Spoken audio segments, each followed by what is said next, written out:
এটাই যে হবে সেটা সম্পর্কে 100% নিশ্চিত ছিল। হাইকোর্ট যদি কোনো অ্যাডভার্স রায় দেয়, কোনো দিক অগ্রপশ্চাৎ না ভেবে সুপ্রিম কোর্টে দৌড়ো। টাকা লাগে দেবে গৌরী সেন, টাকাটা তো ব্যানার্জি পরিবার থেকে আসছে না। ওরাও মনে করে আইনের আঙিনাটাও ওরা পয়সা দিয়ে ডমিনেট করবে। 16 না 17-তে ওই এসএসসি, সেদিনই তো আসল খেলা হবে।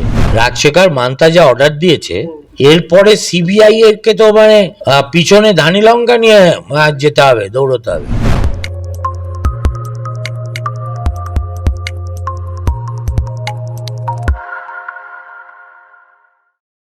নমস্কার। সুপ্রিম কোর্টে ধাক্কা খেল রাজ্য। সন্দেশখালী নিয়ে কলকাতা হাইকোর্টের রায় অর্থাৎ সিবিআই তদন্তই বহাল রাখলো সুপ্রিম কোর্ট।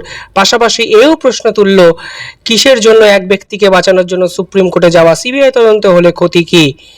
আর এই নিয়ে কথা বলতে আমাদের সঙ্গে এই মুহূর্তে উপস্থিত আছেন অভিজ্ঞ সাংবাদিক সুমন চট্টোপাধ্যায়।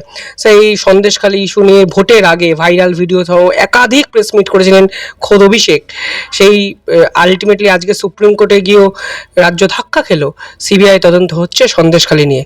ধাক্কা যে খাবে সেটা একটা ফোরগন কনক্লুশন। এটা নিয়ে হয়তো টিএমসির লিডারশিপের মনে কোনো আশা থাকলেও থাকতে পারে, কিন্তু কোনো সাধারণ বোধবুদ্ধি সম্পন্ন মানুষ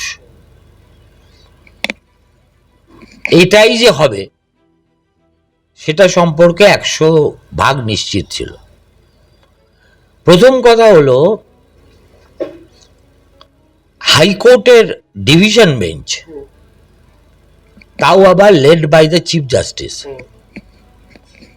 তারা তো এমনি এমনি সিবিআই এর হাতে তুলে দেয়নি। তোমাকে যদি কোনো কিছু বিচার করতে হয় তাহলে এই আইনি লড়াইয়ের প্রেক্ষাপট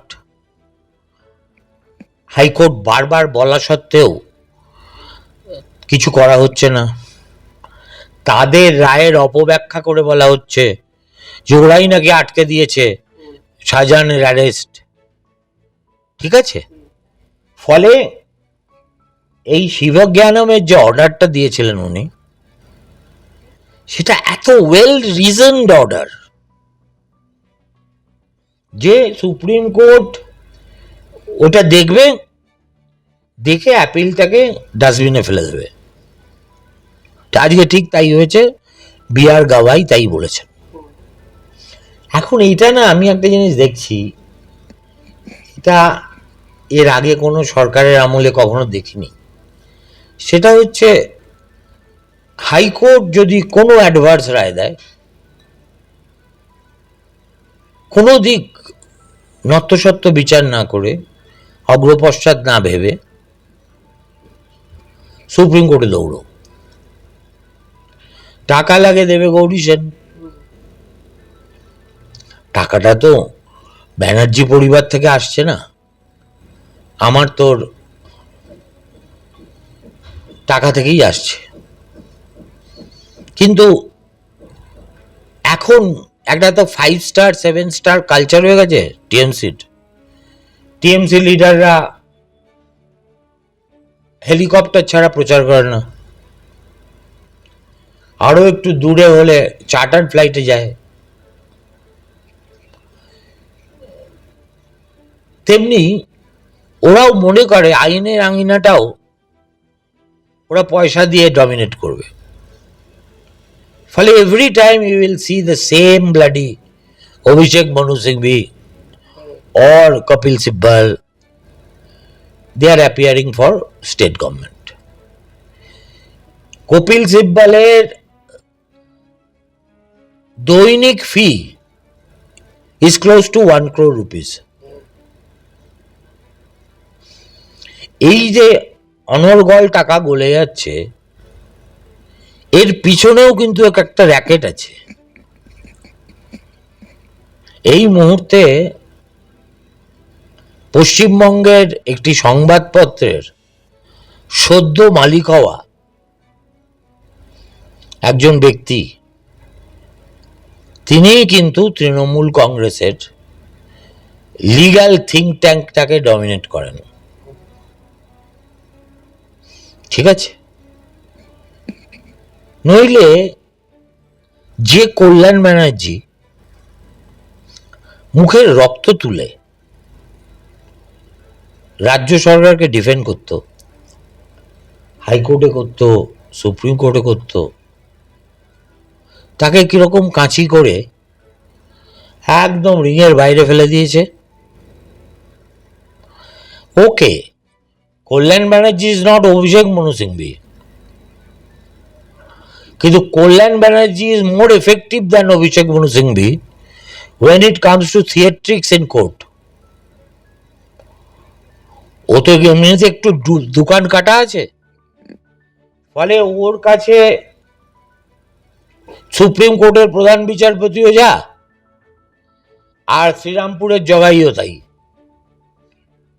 ও যেটা বলার সেটা নাচন কোদন চেঁচা মিচি ওই হট্টগোল করে বলবেই। সো হি ক্রিয়েটস এ বাজ। অভিষেক মনু সিংভি, কপিল সিব্বালরা কি করে, তারা একেবারে রিফাইন্ড ইংরেজিতে খুব কায়দা করে, অভিষেক মনু সিংভি বেশি কায়দা করে, তুলনায় কপিল কম। ওরা বক্তব্য রাখে, যে বক্তব্য রাখে সেটা তৃণমূলের 99% লোক বোঝে বলে আমি নিজে আমার মনে হয় না। ফলে আজ প্রথম কথা, এখানে তো কোনো অডিট হয় না। যদি ল মিনিস্ট্রির অডিট হতো, সিএজিকে দিয়ে করানো উচিত, হয় না, তাহলে আমরা জানতে পারতাম যে how much money this government has spent to defend the indefensible in Supreme Court over a period of 12-13 years. এবং সেই টাকাটা কিন্তু যখন যোগ করা হবে না, will be a humongous amount. এখন মুশকিল হচ্ছে বাকিদের তুই কাজ করিয়ে টাকা না দিলে কার কি করার আছে? পশ্চিমবঙ্গে কোনো ঠিকাদার টাকা পাচ্ছে না যারা সরকারি কাজ করে। পশ্চিমবঙ্গে কোনো মিডিয়া রাজ্য সরকারের বিজ্ঞাপনের টাকা সময় মতো পায় না। ভাঁড়ে মা বাবানি টাকা দেবে কোত্থেকে? কিন্তু তুই কপিল সিব্বালের বিল ফেলে রাখতে পারবি? তুই ফেলে রাখ, ওর সেক্রেটারি 2-3 বার ফোন করবে, বিল এলো, আর যদি না আসে ব্রিফ ফেরত দিয়ে দেবে। কপিলের কাছে ওই রকম টিএমসির মতো ক্লায়েন্ট ওর বাড়ির বাইরেই 30-40টা রোজ বসে থাকে। সুতরাং গোটা জিনিসটা একটা vicious circle. Some self seeking vultures are taking full advantage. এই সন্দেশকালীন তৃণমূলের মত ছিল যে ভাইরাল বিভিন্ন ভিডিও দেখে এটা বিজেপির একটা প্রোপাগান্ডা ছিল। যার না 16 তারিখ আরো ঝাড় আছে, 16 না 17-তে ওই এসএসসি, সেদিনই তো আসল খেলা হবে। সেদিনকে আগের দিনের হিয়ারিং এ যে কথাটা চন্দ্রচূড় বারবার বলছিলেন, যে যদি সত্যি আমরা চাল আর খুদকুড়ো এর মধ্যে তফাৎটাই না করতে পারি, তাহলে গোটা প্যানেল বাতিল করা ছাড়া রাস্তা কি আছে? এবং এটা অনেকেই জানে না, তোর চ্যানেলে বলে দিই, চন্দ্রচূড় নিজেই এরকম একটা জাজমেন্ট দিয়েছিলেন দিল্লির একটা পরীক্ষার ক্ষেত্রে। সুতরাং চন্দ্রচূড়ের কাছে ওই কাঁদুরি গিয়ে লাভ নেই। Law is a matter of process, law is not a matter of sentiment. কেননা তুমি যদি বলো যে স্যার ওই 7,000 লোক তো কোনো অন্যায় করেনি, কি করে জানবো বলো? তাহলে যারা পায়নি, যে বাকি 3 লক্ষ ছেলে মেয়ে, তারা কি অন্যায় করেছে? তাহলে কে ন্যায় করেছে আর কে অন্যায় করেছে সেই মানদণ্ডটা কই? সেই মানদণ্ডটাই তোমরা আপিস করে দিয়েছো। প্রাইমারি নিয়ে রাজশেখর মান্তা ছাড়বে না। ৬৭,০০০ ওখানে সংখ্যাটা আমার। রাজশেখর মান্তা যা অর্ডার দিয়েছে, এরপরে সিবিআই এরকে তো মানে পিছনে ধানি লঙ্কা নিয়ে যেতে হবে, দৌড়তে হবে, এবং যে করে হোক ওদেরকে বাস্ট করতে হবে যে what is there in the master roll. তারপরে ওরা আবার যাবে সুপ্রিম কোর্টে, সুপ্রিম কোর্ট আবার একটা টেম্পোরারি স্টে দেবে, আবার ঝাড়কাবে। কেমন?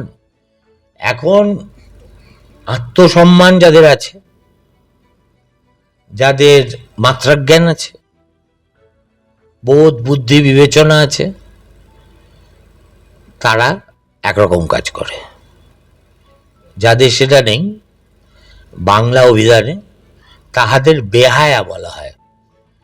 আর একটা বাংলা চালু প্রবাদ আছে, বেহায়া আর নাহি লাজ নাহি অপমান।